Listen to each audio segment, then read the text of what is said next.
juste par des constats ou juste par des doléances, mais qu'on sorte avec des propositions concrètes, avec des actions pilotes que l'on pourrait mener pour démontrer que qu'on n'est pas juste un cadre, ou que ce forum n'est pas juste un cadre de débat. Cette rencontre, cher ami, qui survient dans un contexte de conjoncture internationale marqué par de multiples incertitudes et défis, constitue une occasion privilégiée pour nous de renforcer les cadres de dialogue existants au niveau continental en ce qui concerne les actions à mener en vue de la réduction des coûts de transfert des fonds de nos frères et sœurs de la diaspora africaine. Nous pensons que l'objectif étant d'optimiser la contribution de cette dernière, donc de cette diaspora, au développement de notre continent. L'événement qui nous réunit ce matin ici à Rabat est l'un des projets prioritaires du plan d'action de la décennie des racines africaines et de la diaspora. À ce propos, je ne sais pas et je ne suis pas sûr que tout le monde connaît cette décennie, mais je voudrais très humblement vous rappeler que la décision de cette décennie, de la mise en place de cette décennie, a été prise lors de la 34e conférence de l'intégration régionale et des Togolais de l'extérieur. Madame la ministre, auprès de la ministre des Affaires étrangères et des Sénégalais de l'extérieur, messieurs les gouverneurs des banques centrales, chers amis, mesdames et messieurs, c'est pour moi un réel plaisir de prendre part à cet événement qui porte sur les transferts de fonds de la diaspora africaine et vise à mener une réflexion commune sur les leviers à même d'en soutenir la dynamique, notamment à travers la réduction des coûts. Je tiens à remercier messieurs les ministres Nasser Bourgueta et Robert Dussé pour leur invitation et les féliciter pour cette initiative qui vient à point nommé à un moment où la conjoncture internationale traverse des périodes d'incertitude et où aussi il y a des changements de paradigme qui vont très vite. Je les félicite aussi pour la qualité des panélistes qu'ils ont réunis pour en débattre. Mesdames et messieurs, les diasporas constituent une communauté spécifique à plusieurs égards. L'une de leurs principales contributions est sans nul doute les envois de fonds en tant que source substantielle et parfois vitale de financement des familles des migrants dans leur pays d'origine et en tant que ressource d'entrée de devises étrangères. Sur la base des statistiques publiées par la Banque mondiale, les envois de fonds sur un plan mondial ont cumulé sur la dernière décennie pas moins de 7 000 milliards de dollars, dont près de 870 milliards de dollars à destination de l'Afrique, soit une fois et demie le volume des investissements directs étrangers et celui des aides publiques au développement dont notre continent a bénéficié sur la même période. C'est important de souligner ces quelques chiffres. Il est particulièrement important de constater la remarquable résidence de ces flux, surtout en temps de crise, ce qui en fait un véritable filet de sécurité pour les pays et familles bénéficiaires.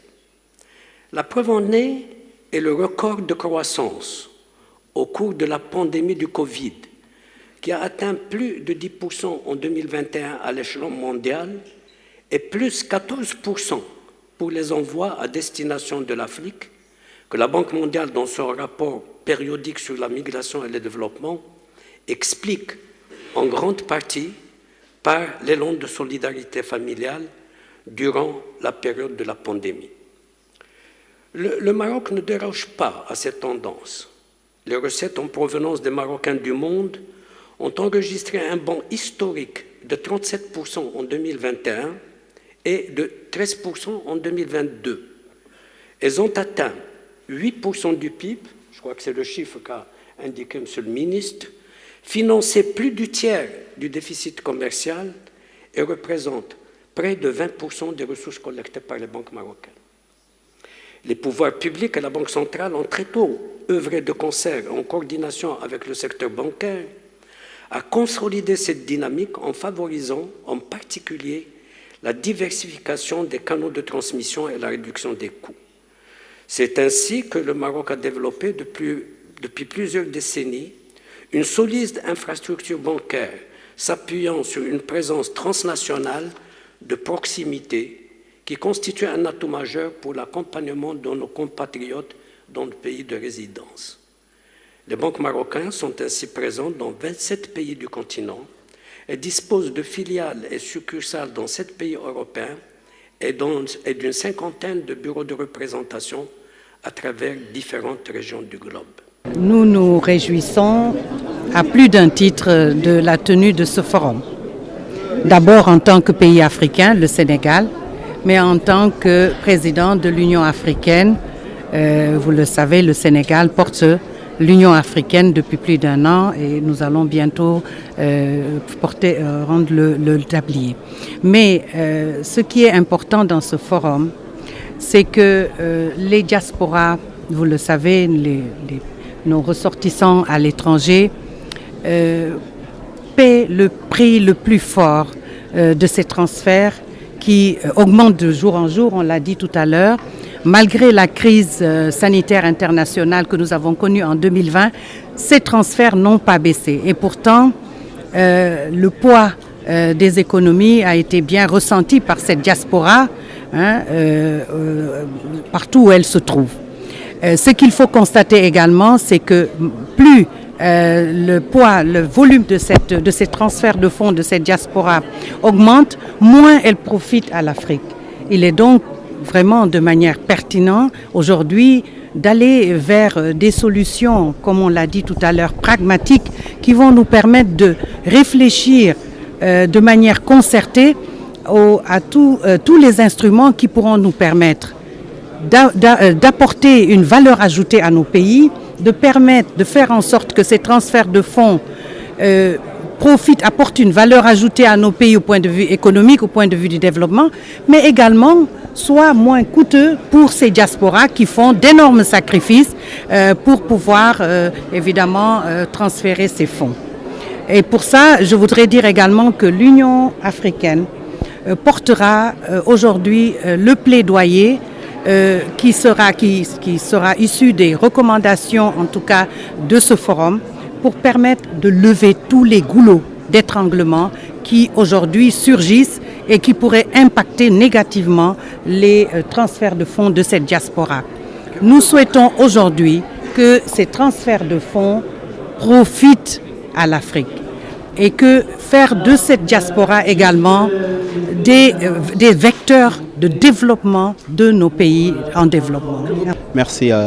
Vous évoquez une question très importante par rapport aux envois de fonds de façon générale, mais en particulier sur les coûts des transferts de fonds. C'est important pour les pays, mais aussi pour les pays, que ce soit les pays de destination, mais aussi pour les pays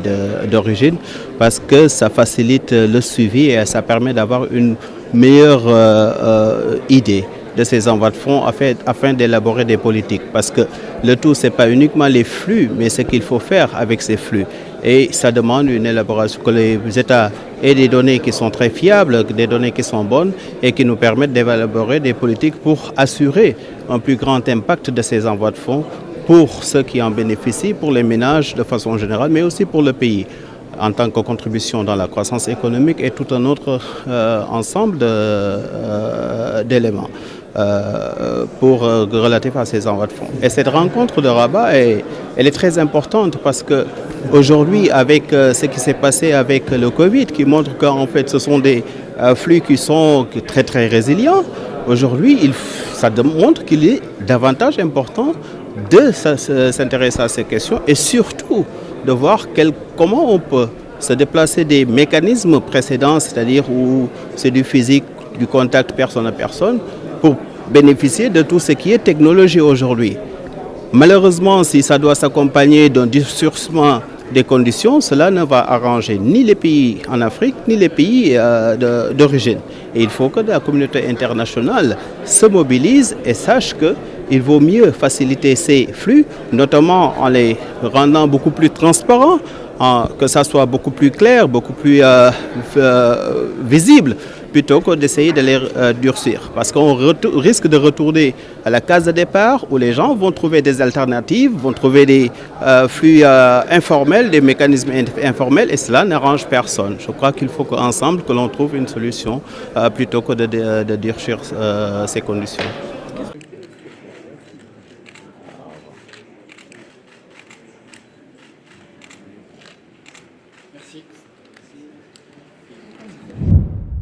باش يوصلك جديد فيديوهات الأنباء تيفي تابونوا معنا في لاشين يوتيوب وفعلوا الجرس.